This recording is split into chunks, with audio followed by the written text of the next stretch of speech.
no kuba mu bwiza bwayo. and to be in His glory. Haririmbwe indirimbo nyinshi So many different songs have been sang ziryoshe that really are great songs amavuta y'Imana. that have the anointing of the Lord. Murabizi mwese akuzuye bikamurikwa. You all know that something that is complete cannot, Naho umuntu yoharira even if somebody can ntiyihakana ko urukwavu ruzi kwiruka cyane. no one can deny that rabbit can run fast. Mperutse kwigisha ijambo ry'Imana kubaza ku minsi ya gatatu. Last time I preached on Wednesday. Ndabwira ibintu birinda. Taught them something they need to avoid. Kimwe mu byo navuze hari cyangwa ngo twirinde ibyifuzo by'umubiri bigwanya ubugingo. One thing that I said is to deny or reject the body's desires that we are against the Holy Spirit. Hallelujah. Amen. Singomba kubana n'ibyo kwirinda. I want to be talking about that. Kuko byo bisa n'ibyo nigishije hano iminsi itari mike. Because that's similar to what I preached last time I was preaching here on Sunday. No munsi ifise ikindi kiba gishasha. Today I have a new topic. Nifuza ko tutahura neza umuntu. I want that we understand a human being. Ngomba ko tumenya umuntu icyo ari cyo. I want us to understand what a human Tuza being is. kwishyura ikibazo kivuga ngo umuntu ni iki. We're going to answer the question that says, what is a human being? Iryo jambo riri muri Bibiliya ngo umuntu ni iki. That word is written in the Bible. What is a Ibyo human bice being? nza kuba ngo tubisome. We will go through the scriptures. Ibaze icyo kibazo hama cyo cyishura. We will ask you that question and then try to answer. Ndababwira ibice bitatu bigize umuntu. I'll tell you three parts that forms a human being. Kandi ndakwinginze ngo unyumvirize. And I encourage you to look at me. Nunyumviriza neza, If you listen to me clearly, hari ukuntu uza gusanga wabohotse. you may find yourself set free.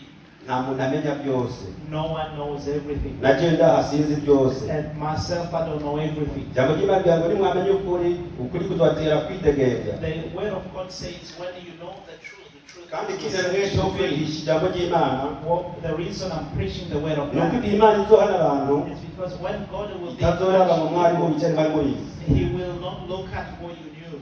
Abazi byagezwe bazohanwa ibyagezwe basoma bisomewe. Those who know, commandments will Abatabizi nabo bazohanwa ibyagezwe bitabaze kurabwa. and those who don't know commandments will be judged without looking at the commandments. Hallelujah. Praise the Lord. Rero umuntu ni iki? So what is a human being? Zaburi 8:4. Book of Psalm 8 verse 4. Dusomere mu Cyongereza Zaburi haroshe kutukoronka. We read in English. Verse 4 says, what is a mankind that you are mindful of them? Human beings that you care for them. Amen. Umuntu ni iki aho umwibuka? What is a mankind that you Cyangwa are mindful of n'umuntu them? aho umugendera. Or human beings that you care for them. Icyo ni icyanditswe cyane dusome. That is the first scripture. Icyanditswe cya kabiri dusoma muri Yobu Second scripture is 7:17. in the book of Job 7:17. Yobu igice cy'indwi Job 17 igice cy'indwi and 7 umurongo wa 17. verse 17. Naho nyene adusoma mu Cyongereza When I read in English, nanjye ndasoma mu Kirundi. Job 7 verse 17. What is the mankind that you make so much of them, that you give them so much attention? Amen. Umuntu ni iki aho umukuza ukamushyirako umutima. Amen. Turabona kandi muri Zaburi 144 In Psalm 144 gatatu gushika kuri kane. 3 to 4. Zaburi 144 Psalm 144 gatatu gushika kuri kane. 3 to 4. Lord, what are human beings that you care for them? mortals that you think of them, they are like a breath. Their days are like a fleeting shadow. Amen. Lord, what are human beings that you care for them? Mere mortals that you think of them. They are like a breath. Their days are like a fleeting shadow. Amen. Uhoraho umuntu niki awumenya cyangwa n'umuntu awumwiyumvira. Umuntu ameze nk'impwemu zihumetswe gusa. Iminsi yiwe imeze nk'igitutu gishira. Imana itugirire ubuntu. Ndacyafise ikindi cyanditswe kimwe. I have another scripture. Some mu Bitesalonike ba mbere 2:3. First Thessalonians chapter 5 chapter 5 umurongo wa 23. verse 23. Urusoma. Bitesalonike ba mbere turitonda gusoma. First Thessalonians 5 umurongo wa 23. Verse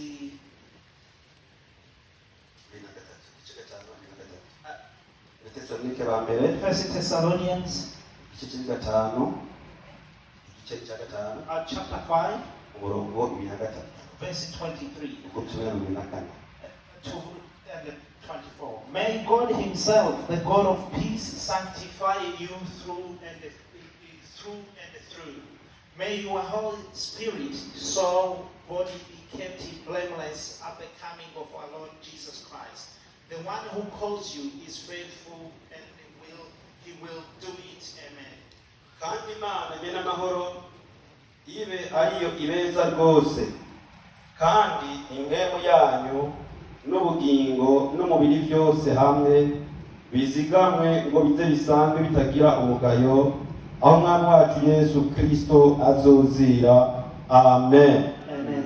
Hallelujah. Amen. Tugombe tuzige bira rero hama tusigure. Let's even close our Bibles and then we explain. Nariko navuga ngo umuntu niki. I was explaining what is a human being. Kandi ibyo nabisomye ahantu henshi namwabumva. I read in different scriptures Kandi abantu bayivuze n'abantu bakomeye komeye. and people who mention this words are great people. People Barabaza that Imana know Jesus. umuntu niki aho They mwika. asked God, why do you remember human Umuntu beings? niki aho mushira ku Why mutima. do you care for Hari them? bavuze ngo umuntu ameze nk'imwe zihumetswe gusa. Someone said that they are like a breath. Urumva yavuze ngo ameze nk'imwe zihumetswe. They are like mere mortals and a breath. Ngaho atari imwe zihumetswe. As if they are not a Ariko breath. umuntu ni imwe yahumetswe n'Imana. But a human being is a breath from Imana God. yaremye umuntu mu mukungugu. Because when God made a human being from dust and yamuhumekeyemo impwemu y'ubugingo. when He made a human being from dust to His image, He breathed into him. Ijambo nguva ko mutahana muri yose agiye muyibagira mwamwe. So the main word that I want you to take, Ikibazo cy'indobo kiragira ngo umuntu ni iki? don't forget about this question. What is a human being? Umuntu And the human being ni impwemu y'ubugingo is a breath of life iba mu mubiri. that lives in the human being. Iyo mpwemu ngomba spirit ngomba spirit. As I want the word spirit. Hallelujah. Amen. Kandi n'amajambo menshi agoye. And there are many hard words. Uno munsi mvuga makeya. But today I will mention a few. Tubandaniza kumwe na murabigenza. I will repeat. N'amajambo atatu ngomba ko There are twiga. 3 words that I want to teach. Ijya mbere ni impwemu. First word is Ijya spirit. kabiri ubugingo. Second is body. Ijya gatatu n'umubiri. Third is soul. Kandi Body. icya mbere ni impwemu. First is spirit. Icya kabiri ubugingo. Soul.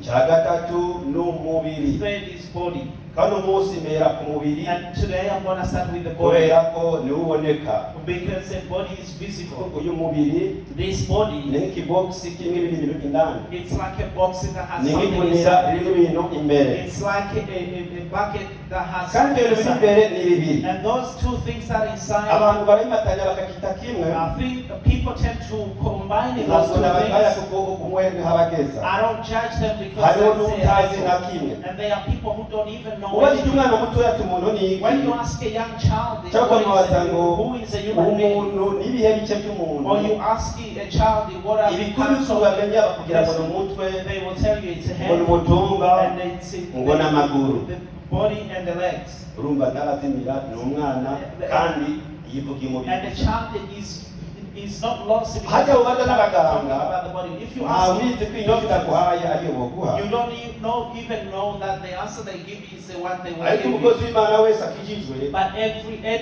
azi servant of God imana who knows God, asoma bibiliya who reads the aya Bible, majambo agomba kuyamenya they need to understand this. Three ways. abaganga ari amajambo bazi cyane Doctors, they are well kimwe mwita ngo mental health the one they call mental health. kijya kintu mwibyo gifitanye isano cyane n'ubugingo That has a great connection with the spirit. mbere ikibazo ushobora kubaza And the question that they may ask, utishyura uno munsi that we're not going to answer nawe today. nimba uri interested ushobora gukurikirana If you are interested, you can mbega follow. ibikoko birafise ubugingo Do animals have life? kandi ubugingo And the soul buri uburyo bubiri is in two different parts. haleluya Amen. ubugingo bwo mu mubiri Soul in the n'ubugingo body bwo mu mpemu and the soul in spirit. haleluya Amen. n'iri jambo ubugingo This word soul, ryakuye kuko soul mu cyongereza mu kirundi n'umushaha it's hard because he just explained the word. nta bigoreye ariko turafashanya But we are trying to help each bwana other. yesu asifiwe Amen. amajambo usanga yinjiranye Word can intertwine, ukabura isigura irindi and you don't have the exact word kandi that means icyo one thing. kidakuye kino cigwa That is the reason I'm teaching kuko this ubugingo n'umushaha topic, because kubitandukanya byo the koroshye soul and mu minsi zoza Spirit cannot be ntuzovuga neza separated. kimwe kimwe I will talk about each one in the umuguhumbi future. ndawusigure I'll neza talk about the body, umushaha ndawusigure and neza talk about soul, hanyuma n'impwemu ndayisigure neza and explain uno munsi spirit. ngo bakora intangamarara Today I'm going to do it in ndabikora ko byose introduction. mu ncamake I will touch each kugira ngo ube briefly, icyuzi utana so that you Usome have an ijambo idea ry'Imana where you take home kuko from the navuze word ko of God. iyo ijambo ry'imana uryumvirije I neza said when you listen to the word of ukaryizera God, ukaryizigira and then by'ukuri believe in birakubohora it, truly it will set you free. It biragukiza indwara will heal you your sickness. nagiye kwishyurirwa I received a ko kera revelation nari nzi ko tweza kuzwa n'amaraso ya yesu because in the past I used to know that we can only be ariko cleansed mu by the blood of nasanze Jesus. But n'ijambo ry'imana ari tweza I discovered that the word of God can make us ibyanditswe kuko holy. atari urugero ufise I have scriptures in isanga na mpemu and yera atweza I find the Holy Spirit can make us haleluya as well. And iyo then wumviriza ijambo when ry'imana you listen to the word of God ukarishira ku mutima and you put your hand on it, bikakwinjiramwo it goes hari into you. utugozi ducika They ingeso wahorana are n'uzikora things that will be have to let go, and it will change your behaviors even if you don't have to come to repent. haleluya Amen.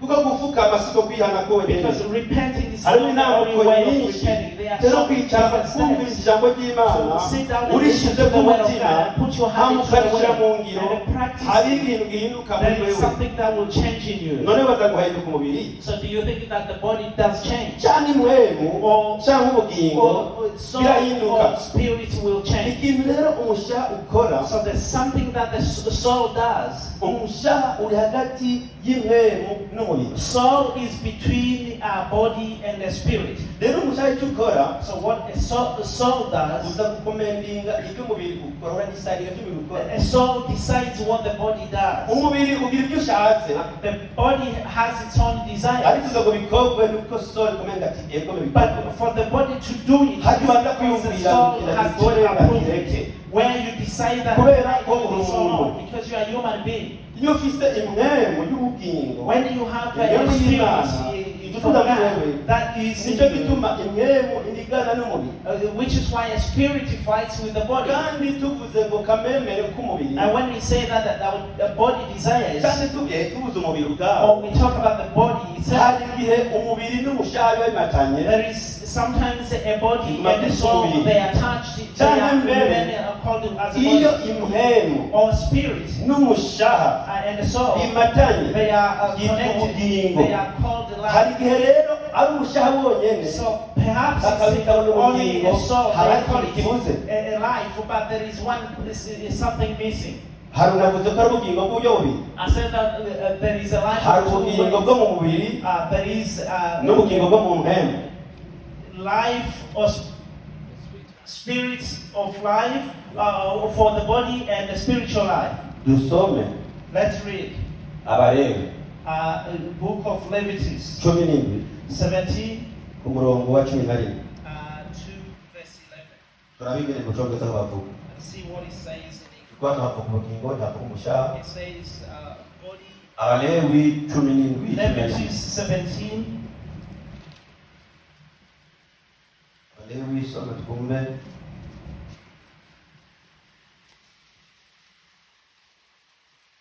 Abalewi 17 Leviticus 17. Abalewi 17 17 verse 11. ngosuye kwera wewe sinari ku ndasoma For the life of a creature is in the blood, and I have given it to you to make atonement for yourselves on the altar. It is the blood that makes the atonement for one's life. Amen. rero dukoreshe ku bugingo dukoreshe life Okay, for spirit, let's use life. ariko nivuga umushaha tuvuge so When I say umushaha, then I'll say so. bana sesa Amen. ukumva igishikori nditonda cyane nkumviriza umusobanuro Truly, I'll go slowly and listen hari to my umugabo shepherd. utumwa ajyana umuriro mwinshi They are preachers that go quick, nanjye umuriro ndawumva mvuga ishukuri and I can feel that speed as ariko well. jewe ubwanje For myself, numva ndi bukurikirana uvuga icyongereza I follow on someone who is ngoma talking in kwishe ko English, mvuze byo so that to make sure he's saying mu cyubahiro cyinshi n'urukundo rwinshi with a great love, kuko izi ndimi si zacu because the languages are not ours. We help each other. haleluya Amen. hano dusomye ko ubugingo bw'umubiri We read that life of ubugingo bw'umubiri buri mu maraso life of creature is in the blood. ni uko amavege cyo usanga atandukanye kuko umubiri uza kwa body tubaza ko twumvikana Yeah.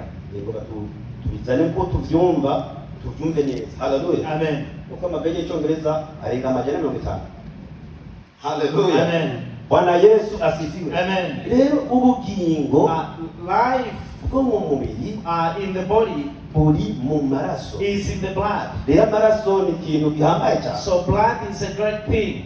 amaraso ni ikintu gihambaye Blood is a great thing. amaraso ya Yesu arahambaye Blood of Jesus is na great. yacu nimetesha And agaciro our blood is great. nico gituma uwisha umuntu Which is why when you kill abakesha amaraso somebody, you ahanwa have cyane shed blood, you really get punished. mbere And n'ibikoko animals, kwa Kristo for Christians, ntibarekure kurya amaraso they are not allowed to eat kuko ari blood ubugingo buri because that's where the blood Imana life is. yatwemereye kurya inyama gusa God allows us to ntiyigeze eat itwemerera meat. kurya ubugingo He did not bw'ibikoko allow us to eat life or rero blood ibikoko of bafite animals. ubugingo So animals have bwo mu life mubiri in the body, ariko ntibifise ubugingo budashira but they don't have eternal life.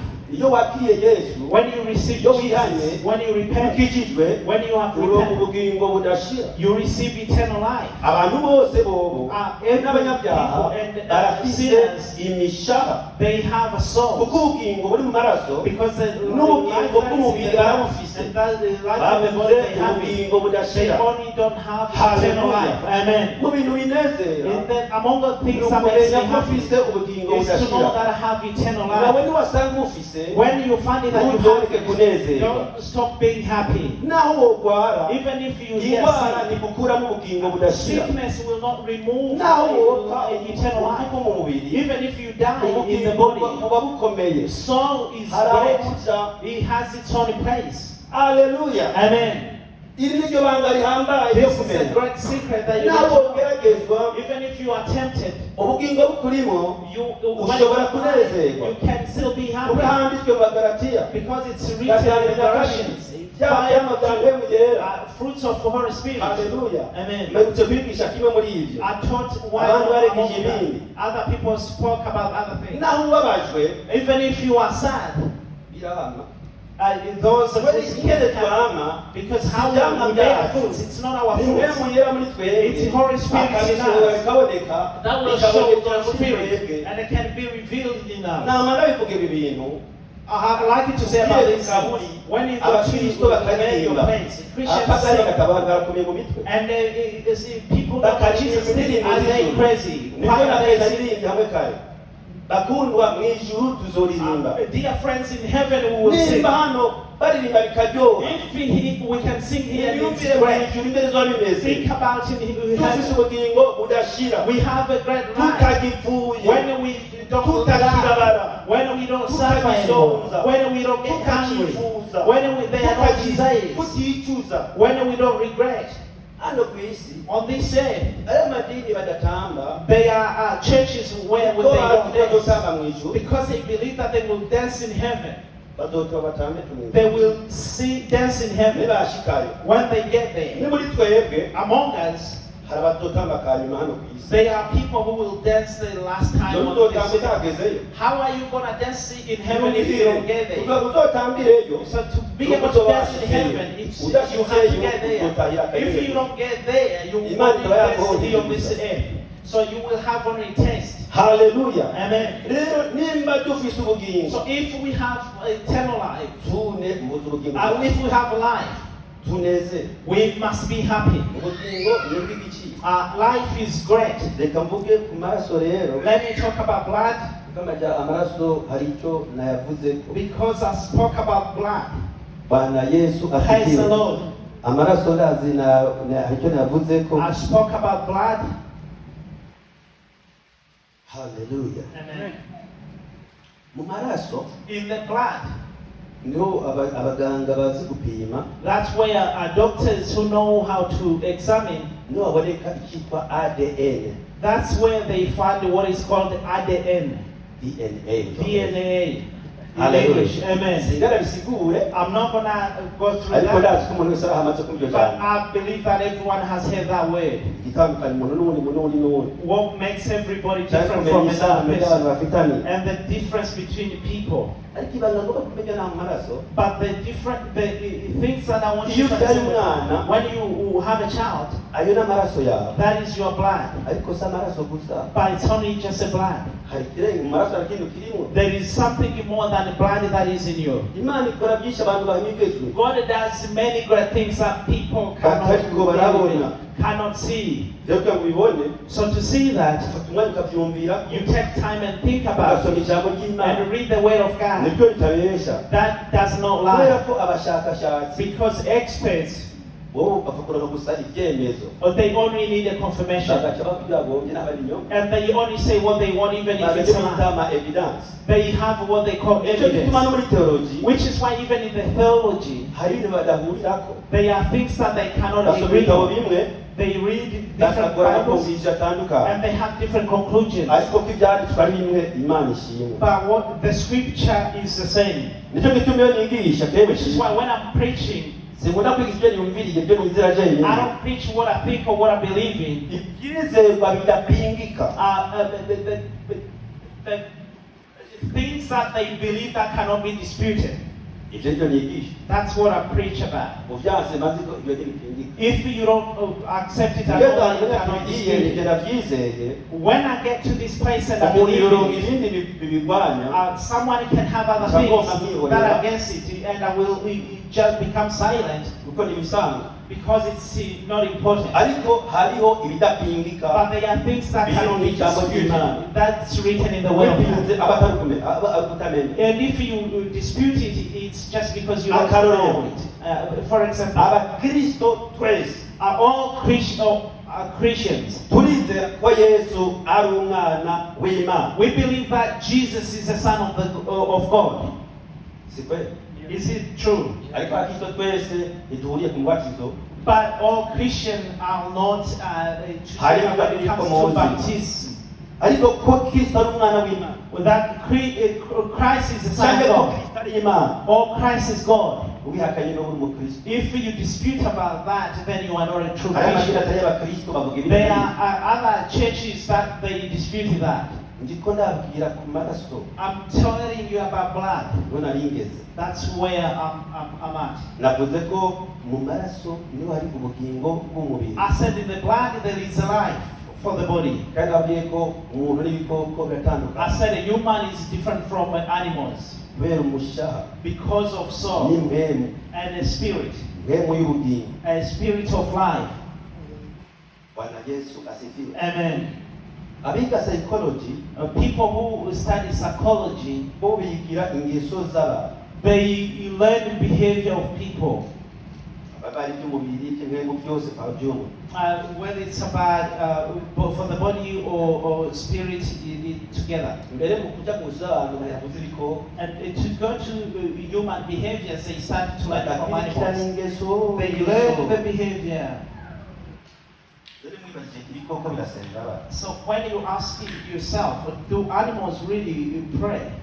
nibaza ko ibikoko bidasenga I don't think they do. kuryama ntibisenga They don't pray before they sleep. kuvyuka ntibisenga They don't pray when they wake ariko up. kurya ntibisenga And they don't pray when they wake up. gusa abahanzi bavuga ko iyo inyoni ziriko zaririmba ngo zo kuzahimbaza Imana abahanzi bavuga ko inyoni ziriko zaririmba zo kuzahimbaza Imana Artists tend to say that when birds make voices, they are ibintu praising the byose Lord. byaremwe n'Imana In all creatures, kubw'icyo cy'Imana for the glory of God. ariko twiga abantu But for us as human beings, kubera isano dufitanye n'Imana because of the relationship that we have bitera with God, gusenga that is the reason tugomba why we gushaka worship. Imana We keep tugomba seeking God kuyiririmbira because we want to seek for kuyishikanira Him, to no give to kuyikorera Him, ibindi and to do the other. n'abatazi iyo dusenga tuzi And even people who don't know our kubera God, umutima wabo bawufise because they have the heart, bisengera ibiti they worship trees bagasenga amabuye and worship bagasenga stones izuba and worship sun bakibaza muri iyo nama and think that is a God. barazimiye They have been ariko bagiye misled, bariko bararondera but they have been misled rero when umuntu they are yazimira looking. yariko aragenda People get lost when uko they bihamwe are looking for a kuzimira right path. If ariko you are ufata on urugendo place, umenye ko ari isi yo kuzimirira but when you took a journey, know that there is a impaka possibility of uronse getting umuntu lost. akuzimura Until you get somebody who can show you correct direction. hari akandi kantu ngambye ku maraso There is something else that I want to talk about blood. ikintu bita ngo heredite wenda vuga bya DNA Something that they call heritage. kuva ku muntu kuja ku wundi rijya sano navuze ko rigira mu maraso That connection is in the blood. rimwe bita ngo karande That they, bavuga tukabona karonda they say niyo heredite heritage. niyo heredite mu cyongereza benshi babaravye ku bintu by'umuvumo ku bintu bibi People tend to focus on hajya the ibintu side. ukora ku mubyeyi si bibi gusa ni Things ibyiza that you cyane take from your parent is not Kuko just bishyira mu bad, maraso. because even good things can come from your parent as iyo well. umubyeyi ari diabetic If your parent is diabetic, abana bafite risike yo kurwara kids have a risk of getting iyo umubyeyi diabetes. afite indwara y'umutima If a parent has a problem of heart, muri uyo muryango muri abo bana in that family, abazorwara ntibazobura there may be a risk of getting the same illness. nibaza ko ibyo byose mwese mubizi I think that you know that. bana yesu asifiwe Praise the Lord.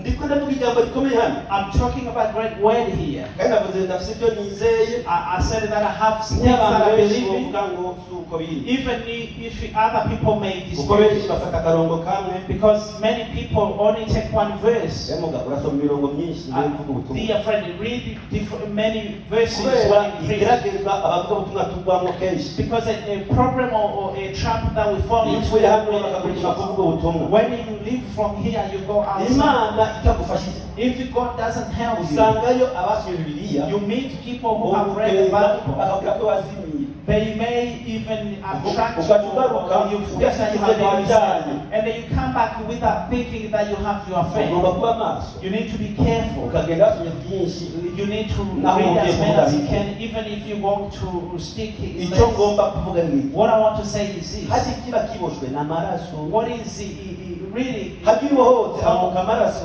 blood? When you set free, it's kandi blood. icyo kubura cyonyine ni amaraso ya yesu And the one is only able to tie you. Na It's the kama blood of umuntu nkawe, Jesus. na nyina Not Mose, a human being yo like you who kubohora. is tied.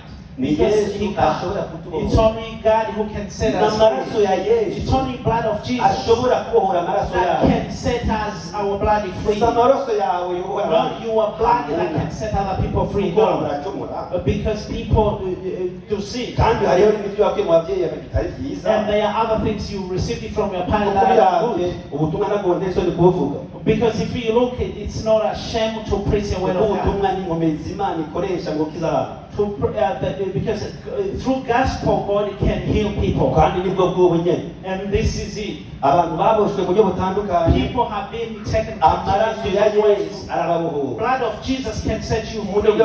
uburyo bakubohore If somebody tell you that I come and I will set you free, they can't. akiboshwe Because they are still erega tubohoka they are yet to be kigeze set ku free. kindi We get set free from one thing to Ntiturashika another. mw'ijuru. We are not yet to Nicyo heaven. gituma Which is why harimo udasambana akaresha someone may not be Hari utabesha, committing adultery akiba. by lie. Somebody who Hari may not utiba, lie but agatukana. steal, or not steal but Ugasanga will say bad muri things. kirabohotse. Or maybe they may be set free on this but Ukubuza be mu rusengero. captive on this. When the Imana one igatuma comes to umukozi church w'Imana, and servant of God agahagarara sets akavuga his ati, people Imana muhaye. and come here talks about the hari igihoboka muri Eliya you may be set free ugasiga boshwe agahandi and uraya may still be taken Hanyuma captive yaboshwe in an area. n'ishikanwa akaba atoyirekura They n'ukuri are, somebody may be in captivity and they not be able to Mama give Rita the Chavo. offerings. Mama Umuntu Rita is a w'umugabo witness. A man yambara ipantaro who wears a afise n'ubwanwa and have agatanga a amasensi akacagura and they give sense that have uyo no muntu value. araboshwe That person is in utanze captivity. ishikanwa When you give a tanga amahera offering, akomeye give enough Sinzi kuvuga ubwinshi. offering. Niba I'm ari not talking dorari about niba the ari quantity. mugabo Maybe it's umuntu akazana amahera atari amahera but people bring in Ngo azanire money Imana. that is Uyo not muntu money. araboshwe. They think they are giving it to the Lord. That Uyo person muntu is araboshwe still in bagabo. captivity. kandi kugira ngo ubohore nawe uboshwe ahandi And for that ntibyoroshye person to be set free when you are still yet you are yet to be set free. ubesha That ngo person. kibohore uwo muntu atazi icyo wari ibi When you are still lying and you want to set the Uboregwa. other person, if you are drinking, abakozi b'Imana barangyohera servants, I like servants of ariko God. byorohereza There are things, servants of arona God who kumubwira makes rero it easier for them. inzoga kuri we ari ruhusa inzoga ngo ntakibazo As somebody who believes that it's Kubera alcohol yamunaniye is guheba. fine, because he cannot give up on that. akundwa iyo ikintu ndagishoboye When you cannot do something, intaye ndayishinga ntatinya I give a testimony iyo without fear. kinanira ndahora If I can't, then I will Ndumva stop. kabisa. I will stop kuko nohinyuka because I will rero ikintu give up. ushoboye mbazi naho nzoba mboniye Something that I can, iryo kosa n'iryo even when I'm sleeping, I know that mistake cannot happen. bana Yesu asifiwe Praise the Lord. nagenda umunyantege nk'abandi bose I'm weak like anyone else, ariko mfite ukwizera amaraso ya Yesu but I have a faith in the blood of Jesus. ukashobora kumbohora nk'abo But kanyine can set me free. cyo gituma nubuze abakozi b'Imana bose hano Which is why I listen to all preachers here. wabagana akavuga bose ndamwumvira Anyone who stands here and the preachers, I listen to them. haleluya Praise the Lord. nawe nkunze If you like me ukanyumviriza and you listen to buri me, kintu wunkuramo you cannot miss anything. naho hari ibintu ukora You neza may be set free, even though there are other things that Mbere you do kundusha. really well. nicyo gituma ngiye nkunda rosta Which is why I like our rosters. Which is why I like a roster.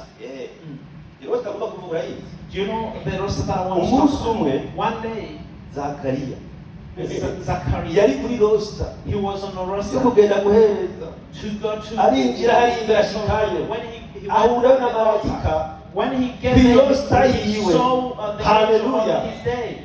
ku rosta yawe On your rero day, muyisengere cyane pray for hari igihe it. muhorera ko n'Imana That day you may meet the n'abandi Lord. kubasengera si bibi It's good to pray for other people. sinizera umumbabarire I don't believe. nuko kuri kose Let me say the whole truth. umukozi w'Imana A servant of God yirirwa arasenga who spends time to cyangwa pray arasenga or spends the night asengera praying, uzovuga ubutumwa ejo praying for somebody who will be atari patient. uzobuvuga When he's Imana not, imuhezage God bless that person. benshi Many people, nabyo ndimwo including myself, umuntu asenga cyane ku rosta yiwe they pray really hard on their day.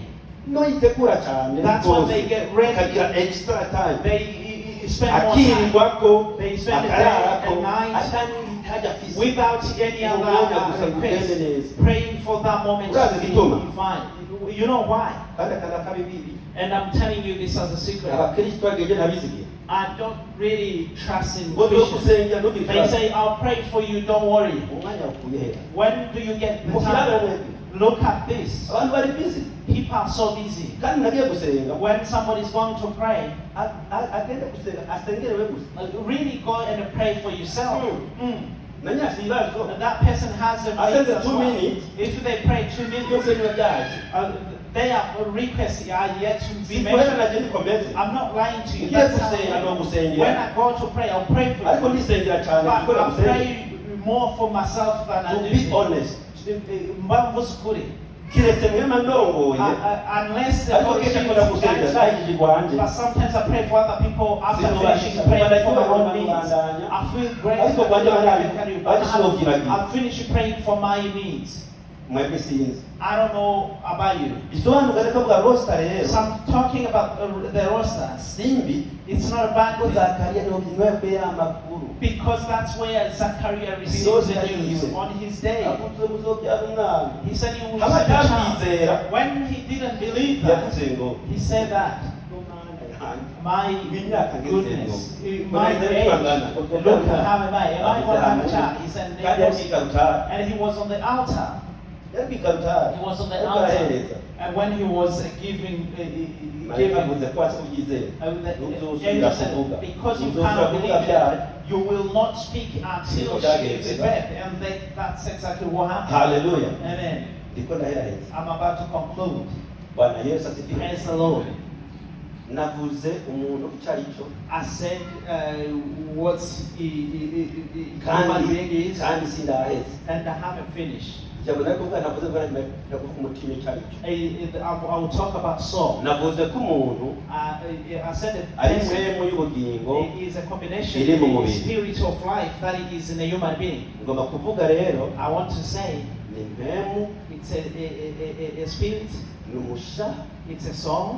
cyangwa se mwabyumvise byumva n'ibindi byose mu I believe cyamake that you have everything hama n'umubiri and the body. umubiri urumagaze ko cyane I'm really standing on umubiri the body. nivugiye amaraso And on the body I talked about blood. nta gituma niba navuga nkagufa There is no reason to mention about Ufuma bones. yahazi. You know bones. nta gituma mvuga imitsi There is no reason I talk byose about murabizi muscles. You n'izi know nyama that. zo ndazivuga And these cyakaba the navuze navuze you know. navuze amaraso I said the nari blood. kuvuga umutima I could have spoken about heart. ntabizovuga umutima icyo ari cyo I will talk about the heart or soul Umuntu next w'ububiri. time. A heart. hama nzitonda sigure impembe icyo ari cyo I will explain about the sigure spirit umushaha neza and the soul, hama mpeze and I finish. bikunze ndabikora umunsi umwe imana ishimwe If it is possible, I do it Bidakunze, on the day. Glory Imana to God. ishobora If kugira it's iminsi not ntabwo possible, bivuga. God will give me more time. And Hallelujah. I'll say, Amen. nifuza ko mbaha umwanya I want to respect the time namwe mugataha munezerewe so that you can be happy mutidoga without complaining. atagira abakiriya kwidoga no kwihangana If I'm not telling you to complain, rero duhaguruke let's all stand up hanyuma dusenge imana and we pray.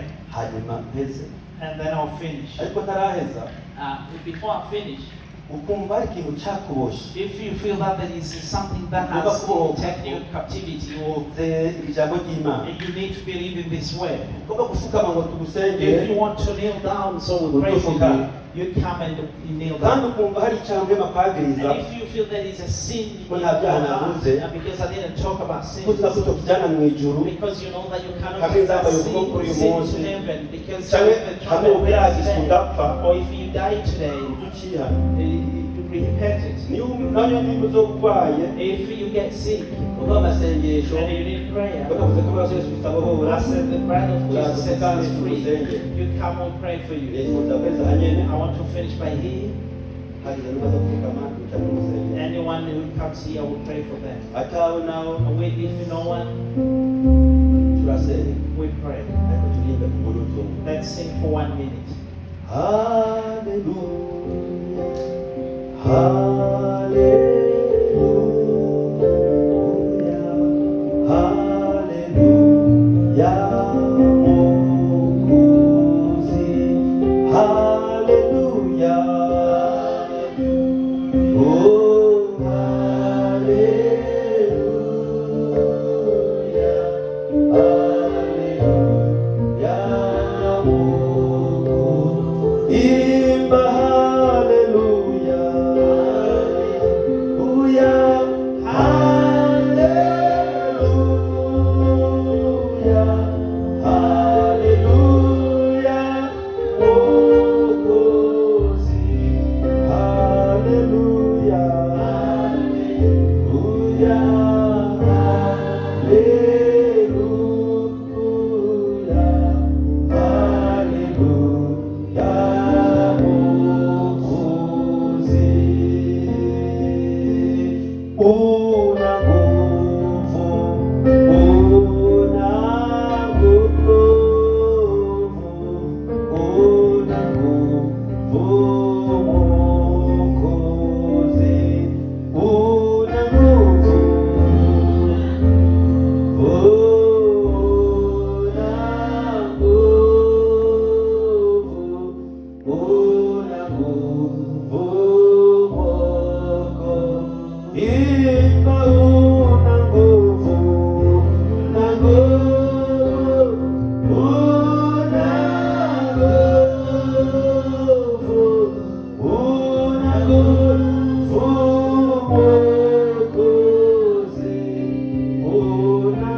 dusenge Imana rero, dusenge dushimire Imana.